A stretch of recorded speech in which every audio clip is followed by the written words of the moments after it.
આપણે બધા એવું ખબર છે કે આપણે બધા કળિયુગમાં જીવીએ છીએ, હા કે ના? કે સતયુગ ચાલે છે? કળિયુગ ચાલે છે. કળિયુગ કોણ લાવ્યું? આપણે. બદલાણું કોણ? ધરતી માતા બદલાણા કે બ્રાઉન કલરના હતા હવે કેસરી કે લાલ થઈ ગયા? આકાશ બદલાણું? સૂરજ બદલાણો? ચાંદો બદલાણો? કંઈ જ નથી બદલાણું. કોણ બદલાણું? આપણે બદલાણા. અને ગાય પણ હજી એવી ને એવી જ છે, પ્રાણી પક્ષી બધા જ એવા છે. માણસ બદલાયો અને એ આપણે જે બદલાયા, અને એ બદલાયા એટલા માટે કારણ કે આપણું જે મૂળ હતું ને આપણે છોડી દીધું. આ મૂળ સુધી પાછા એકવાર જો પાછા પહોંચી જશું ને તો પાછા અત્યારે જે પહેલાંના જે લોકો હતા એવા જ થઈ જશે. પહેલાં માણસાઈ હતી અને અત્યારે ઓછી થઈ ગઈ છે.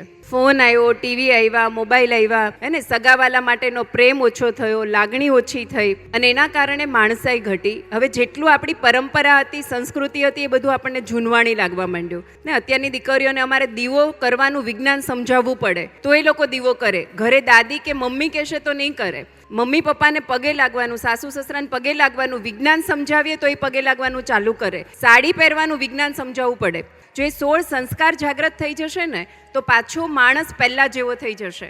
કારણ કે આપણા જ ઘરમાં જો આપણા જ મમ્મી પપ્પાને, આપણા જ દાદા દાદી, એનામાં જેટલી પ્રેમ છે, લાગણી છે, ઉદારતા છે, સહનશીલતા છે, આપણામાં છે? બધામાં નથી. શું ઘટ્યું આપણામાં? સહનશક્તિ ઘટી, સમર્પણનો ભાવ ઘટ્યો. અચ્છા, હવે આ મારું પિયર નથી, આ મારું સાસરું છે, અહીંયા આવી જ રીતે રહેવાય જેવી રીતે આ બધા રહેતા છે, રાઈટ? આ બધા ફેરફાર શું કામ થયા? કારણ કે આપણે 16 સંસ્કાર ભૂલ્યા.